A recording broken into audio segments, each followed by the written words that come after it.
Good morning to you all, members and friends of the Chamber of Commerce. Thank you for tuning in. A special welcome to those that participate from far away, and a very special welcome to our participant from Ukraine.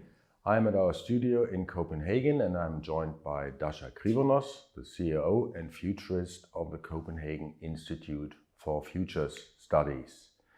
The Institute has recently looked at scenarios and implications of the war that Russia has decided to wage on its peaceful neighbor Ukraine. When I saw the analysis, I asked Dasha to come in and talk about it to our members. Dasha and I have agreed on 3 topics. Number 1 is how to plan in a high uncertainty world. Number 2 is potential scenarios for the outcome of the war and implications. And number 3, geopolitics for the next 10 to 20 years. As always in this format, you are welcome to put questions to our guest using the chat function. In case there are more questions than we can cope with, we will try to pick the more general questions. That's it in terms of organization. Let's get into it. Firstly, Dasha, welcome to our show. Always great to have you. Good morning, thank you.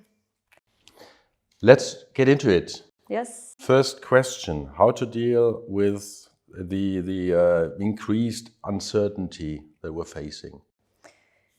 Well, I think first of all, it's extremely important to recognize the fact that there is a lot of uncertainty. And I know that it sounds like a banality because everybody thinks that you can't predict anything, but still, when we talk to companies, when we look at it ourselves, when we look at, when we do the short-term outlook as individuals, we can't help but gravitate. So it's something we would like to happen. And it's a natural thing to do because when there's a lot of uncertainty, our brains are trying to find some sort of smooth way forward. But I think it's extremely important to recognize that the uncertainty is there. And the moment you're zooming in on an outlook you really like, or at least something that gives you comfort, you owe it to yourself to double click and see, is there a complete opposite direction? Is there a 180 on this particular trajectory? And if so, what is the likelihood of that transpiring as well? Because what you find very often, especially in times like this, is that whatever it is you've fallen in love with as a future scenario has an evil twin or some sort of twin on the other side, and it's almost a 50-50 uncertainty that it may go the other way, so it's a polarity.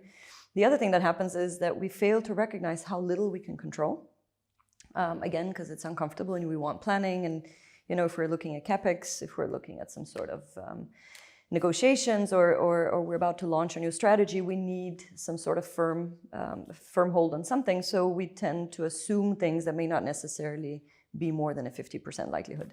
So I think it's extremely important not only to remind yourself of double checking the likelihood of something you're assuming, but also maybe even more importantly to look at what needs to happen for this to be true. Because often we would focus on the outcome or on some sort of, again, scenario, but we would fail to look at the assumptions that need to be in place and how certain those may be. And I think a lot of that is going on right now because it's both emotional and it's political and it's economical and then it's personal finances. We're looking at the inflations, etc. So I think there's a lot of uncertainty out there, and I think this is a very good time to remind ourselves of how to work with it. I imagine that a part of this is always looking for the information that confirm your own view. And this is the most dangerous time to do that. But yes, I think the confirmation bias is extremely strong right now, both for personal views, but also now we finally have a common enemy. When I say we, I mean the Northern Hemisphere, right? So we've had 4 years of an American president that was threatening to withdraw from NATO. He wanted to withdraw from some of the other international institutions. So we had a lot of disruption between the previous allies, and now suddenly we have this common enemy. For better or worse, and I mean, what's happening in Ukraine is absolutely horrendous, but we do have a common enemy, and we're forgetting about Brexit, and we're forgetting about the diverging trajectories we were on in Europe. So yeah. So when we discussed this yesterday, you were saying that we weren't quite that united before the war. Yeah. And the question is what happens afterwards. So I think the other thing for me is, I'm not going to say careful what you wish for because everybody wants the war to end. But it seems when we talk to even very, very bright individuals in high decision-making positions, people don't think it through. So what is the next tier effect? Let's say the war ends. First of all, we have to think about how it ends. Again, what would it take for it to be true? Is it change of power in Russia? What if that's not peaceful? What is it replaced by? How much damage has been done? What are the alliances with China and India?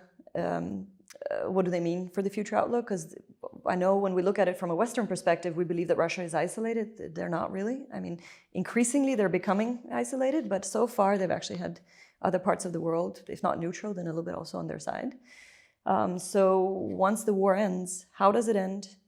Who's the ultimate winner, if there is a winner in war? And what does that mean for the destabilization of, say, institutions, supply chains, agreements, etc., that it has already had an impact on? Yeah. We'll get to the 4 scenarios that you have described a little bit later.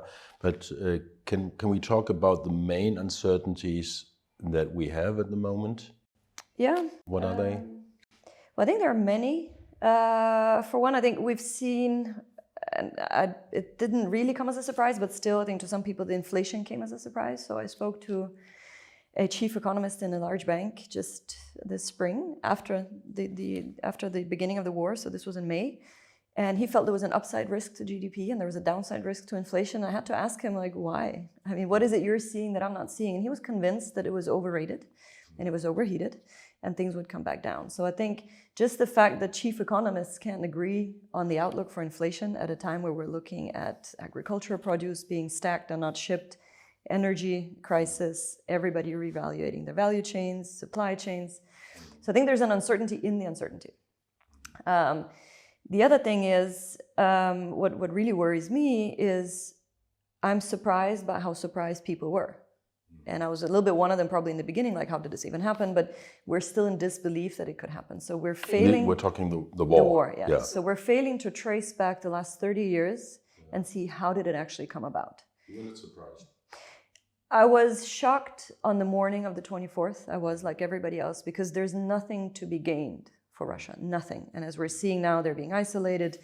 They don't have access to imports of goods, etc. So there's nothing to be gained. But that to me just means that we need to look harder, because there still was a decision that was made. It's coming at a great loss. There must be gaining something we're not seeing. And until we understand what is driving that decision, we will fail to prevent this from happening again. There's a logic we haven't seen. Some sort of obscene logic, yeah. And the same goes for, there's these 2 camps, very much inside Russia, but also outside Russia, that, NATO is to blame, NATO is not to blame, Putin is insane. But there is a history of 30 years, and you have intimate knowledge of what happened before the perestroika and glasnost, because you've also followed the Soviet Union in the later years. So there was a dynamic between the West and Russia that didn't really transpire as we wanted it to, which has led to this. I'm not saying that anyone is to blame other than the insane decision of a president, but there is a dynamic that somehow got 140 million people. They're not all convinced, but I hate to say it, many are, that this is the right thing to do. And increasingly more and more people are convinced that this is the right thing to do. So one uncertainty for me is that we're failing to understand the reasons. That means we will not be able to see the end of it because we're simply not analyzing it thoroughly. The other one is more down to earth, is of course what happens to food, what happens to energy, what happens to cybersecurity. And I know you didn't want to talk about it, but I'm going to do it anyway. What happens to space?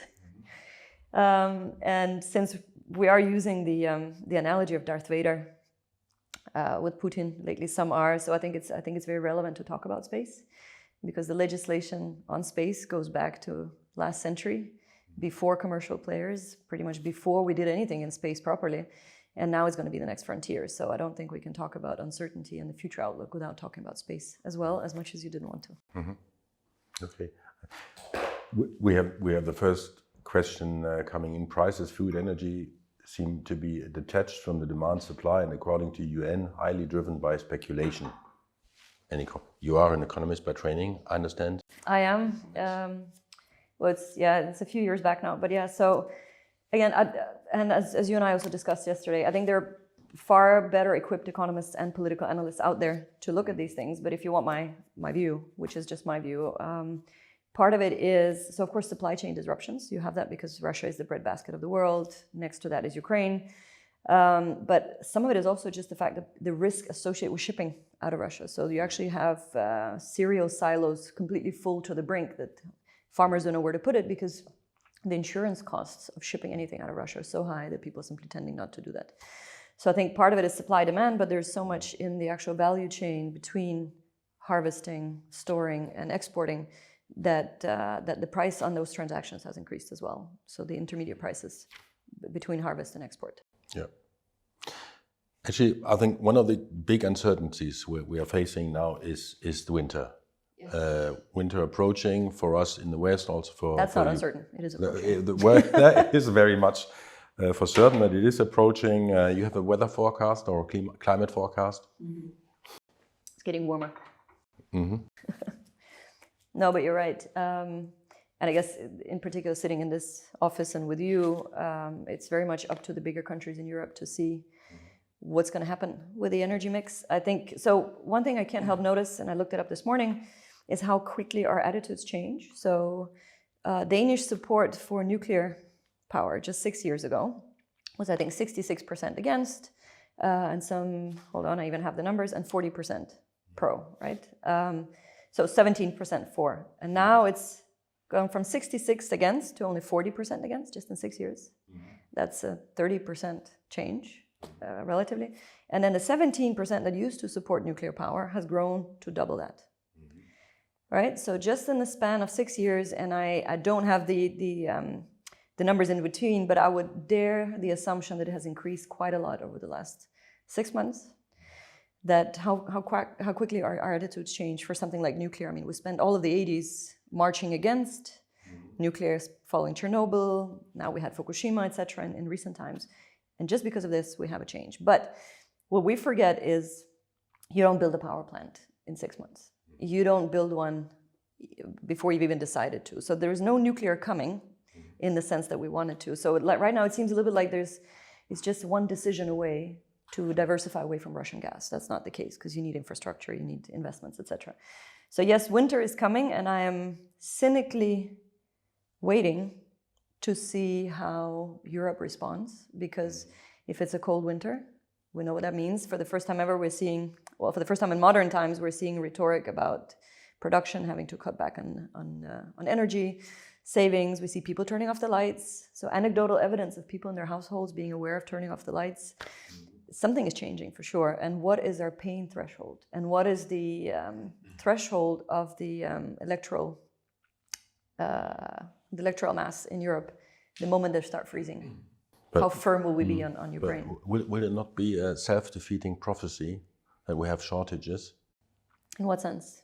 Well, that by forecasting a shortage and a scarcity, you defeat it, because people will be more thrifty.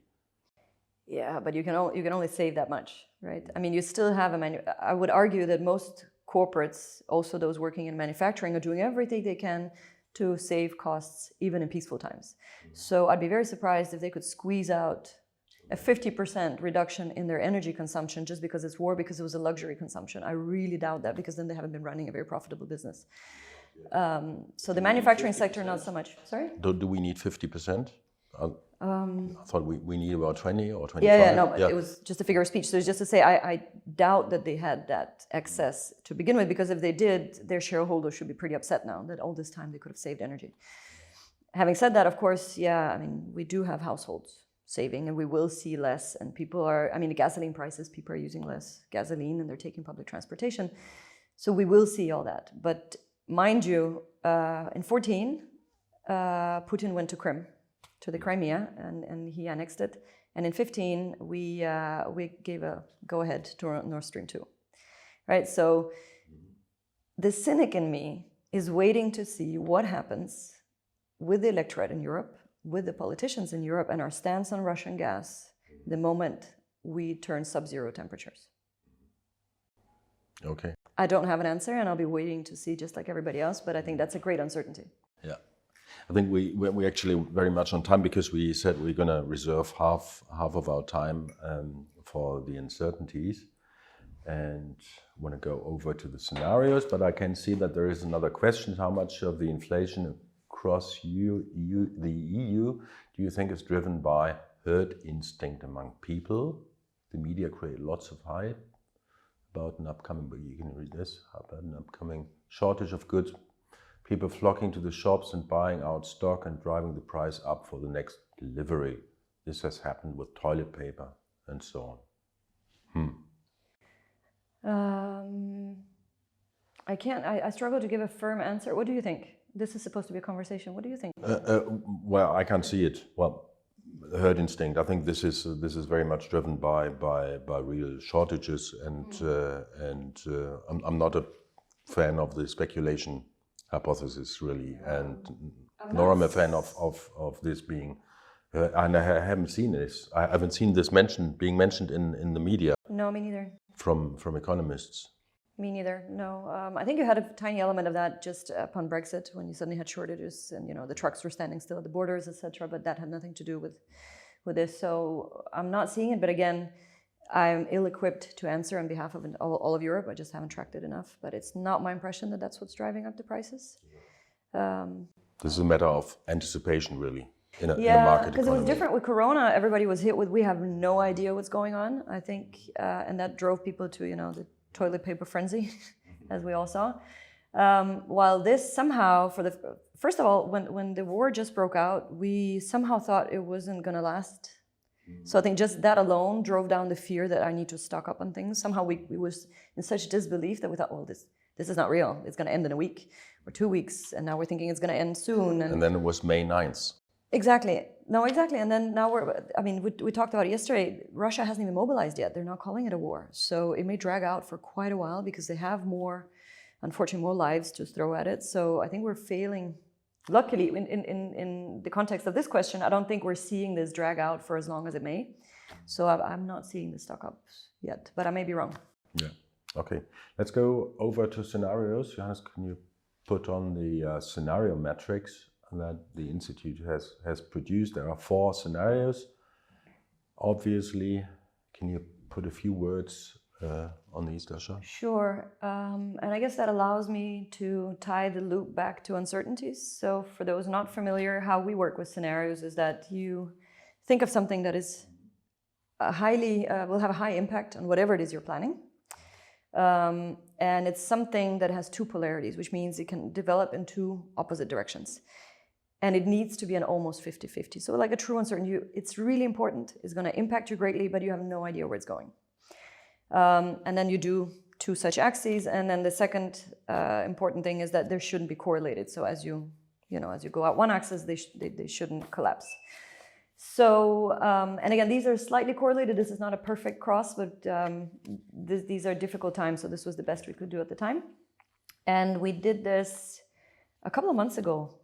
So we refrained from doing anything for the first months because the uncertainty was too big even for us. And then after a while, we sat down and we did these. So without further ado, so the one axis we chose is, and this is for the next, let's say 5 years maybe, we believe that it's of great importance whether or not Putin remains in power. And I know, and this takes us back to how we fall in love with the reality, many of us would like to see him gone in one way or another, whether it's by natural causes, unnatural causes, or off the planet, or just out of power. And somehow we fail to imagine a future where he's still there because it's so unpleasant. But fact is, I would argue for the time being, it's still close to a 50-50 because he's still there and he still has great support. It may be waning, but it's still there. So the one axis is Putin in power, Putin not in power. And the second axis for us at the time at least was whether or not NATO is going to go into a full-blown war. Because right now it's a proxy war, right? We're supporting with things, we're shouting across the borders that this is not okay, we're sending weapons. Some countries have delivered in the promises, some have not, etc. So, and then the other polarity is we will end up going into full-blown war eventually. And out of that comes these 4 scenarios. And what happens then is that you create a whole narrative and a world around these 2. So, if Putin is still in power and we do go to full war, what does it mean? And what has happened for this to be true? And this is just a snapshot. So A is what we've called Northwest Korea. No pun intended, but then again, plenty maybe, because North Korea is taken, but this is pretty much where we're seeing this. So if we do have a full-blown war with boots on the ground and Putin remains in power, then we're seeing a complete isolation for Russia. And this is also where we're seeing an increasing risk of a nuclear attack. And if you look at Russian media today, nuclear weapons and the use and deployment of nuclear weapons is actually on their tongues. It's on the tip of their tongues, and it's being introduced as a narrative people are getting used to. So we're seeing Russians stuck up on radiation meters in their private homes, on Ideon, etc. So you're actually seeing Russians prepare for nuclear war because the narrative is that it's now relatively likely. And they're saying that if NATO, as much as, tries to set up anything or cross a border into their sphere of interest, they will launch a nuclear attack. So that's the A, and this means Russia is isolated for a long time. It's the first country since World War II. Can you actually imagine NATO launching an attack on Russian soil? This doesn't have to be Russian soil. It could be NATO going in actively into Ukraine. So this is interfering outside NATO sphere of interest, official sphere of interest. So no, not necessarily Russia. No, I don't think NATO will go into Russia. I think what would they be doing there? But Russia would take NATO's entry into Ukraine as a proxy for that, at least in this scenario, right? And this means they're completely isolated, etc., etc. In B, we're talking about a fragmentation of Russia. So we do have boots on the ground. We have an open war, but Putin is no longer in power. He's displaced. But it also leaves a void because Russia is humiliated. They're publicly humiliated because they're obviously, the great leader is not there. NATO was in, we lost. And you have a fragmentation between those who did support the war because, mind you, they have managed to convince thousands and thousands of people that this is the right thing to do. So if they suddenly backtrack, this means that they were in the wrong and their sons died for nothing, and so this is the fragmentation, and this is where you see, at least this is where we see something between the post-revolution scenario back in the early last century and then what happened in the post-Soviet times. So, isolation. C is the good one, if you will. This is the Great Reset, so you have some sort of peaceful or not transition of power. So Putin is no longer in power. The new leadership tries to distance themselves from him. We never went into an open war, which, in diplomacy terms means that we can still pretend it's okay to talk to each other. If you haven't been in a war, it's still okay to sit down and say, okay, we like the new leadership, let's talk. So this is where Russia gets some political support, maybe financial support, to re-enter the world arena. This is a more benign exit from all of this. And then the D is the complete breakdown. So Putin is still in power. This drags out for a long time. And then it's a very, very, very slow reestablishment of Russia in the international arena. So the two extreme are the A and the C in this particular uncertainty element. You could also, instead of NATO, say, okay, that they're not going in. This is no longer a 50-50. You can change that axis for something else. Say China publicly withdraws their support for Russia. What would that mean? So China supports, China does not support. That would also give an interesting angle. It could be even more correlated with Putin than not being in power, because what are they going to do if China withdraws publicly? So I think you can play around with these, but for us, of course, it's important to share these because we think they're relevant. They mean very different outcomes for any businesses planning to stay, re-enter, or do anything with Russia in the next 5 years. It also means something for the way we're looking at Russia coming out of this. Anyone who's seen the Navalny documentary got a standing ovation. Everybody's like, okay, this is the Mandela moment. He's coming out. He's going to take over. He does not have support in Russia. I mean, right? So again, we're falling in love with something that is not necessarily real. And we need to remind ourselves that there is a potential reality with Putin is in power for the next 5 years. And what does that mean?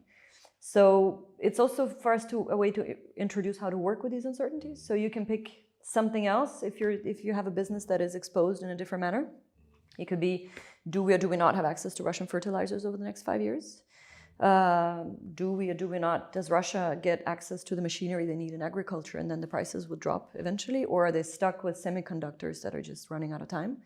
So there are many ways of doing this, and this is just a scenario we made, and we're likely going to revisit if we see that the polarities are no longer 50-50 and it's gravitating towards something.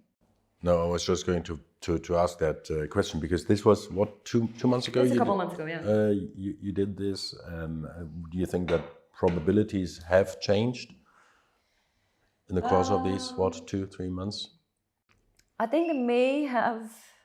I have to be very careful because, again, things change so fast. And we never saw this coming. We never saw any of what followed coming. So I think they may be gravitating a little bit towards the proxy war continuing because so that there's not going to be boots on the ground. We're not going to go into open conflict. And I think the reason I think that's increased is also because as the European share of wallet spent on energy and food is increasing, the support for any military action and expenses is waning. But we did, I think we have to remember that we did allocate a lot of funds to military over the summer, your chancellor, etc. So we're seeing a great spend on military, but I do think that the public support for an open war will be less because it's going to be costly. Okay. I think we have just a few minutes left here. And there's one question. Can we share this scenario metrics after? Yes, of course. I can send you the link to where the entire report can be downloaded, because we also talk about food security, energy security, cyber security, and we do a little bit of a spider web as to how this is impacted. Thank you. So make that available. And we go over to our third topic, geopolitics for the next 10 to 20 years. Yeah, this is where I'm hoping this is going to be a conversation, because I think you're at least as informed as I am, if not more. I am personally worried about the outlook for the global institutions. I think they were shaken by the Trump presidency, and I don't think they've grown more stable since. We're seeing a great polarization in the UN and the way they vote. We're seeing an increase in the agenda items, but we're seeing a decrease in agreement in the UN. And mind you, there's actually, and I would encourage anyone to try and find it, LSE, so the London School of Economics, they have a podcast where they discuss the outlook for the UN. And in there, one of the researchers shares a clip, so I guess there's an audio clip somewhere, where the Ukrainian ambassador to the UN is at I believe in the Security Council meeting, and he's asking the Security Council to intervene and say, this is your time to step up and do something. He's then the answer comes from the then chairman of the Security Council, who's the Russian ambassador. Yeah, sure, yeah. And and the first thing he says pretty much is, this is not a war, this is a special operation. So you're in the body that we established some 80 years ago, 70 years ago, to prevent war.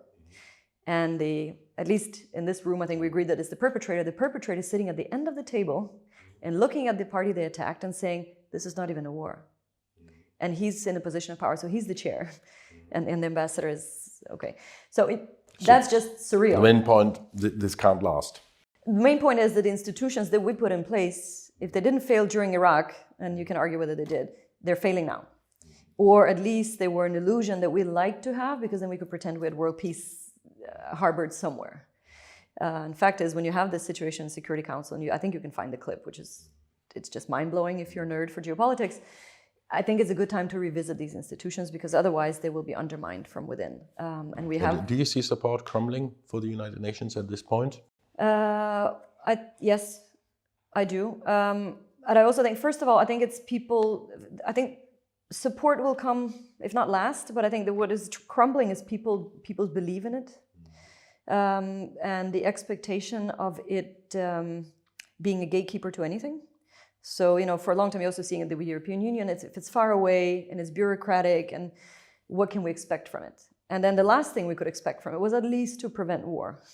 But fact is, the Security Council composition is that every member in there has been a part of any big conflict we've had over the last 100 years. So by design, it's flawed.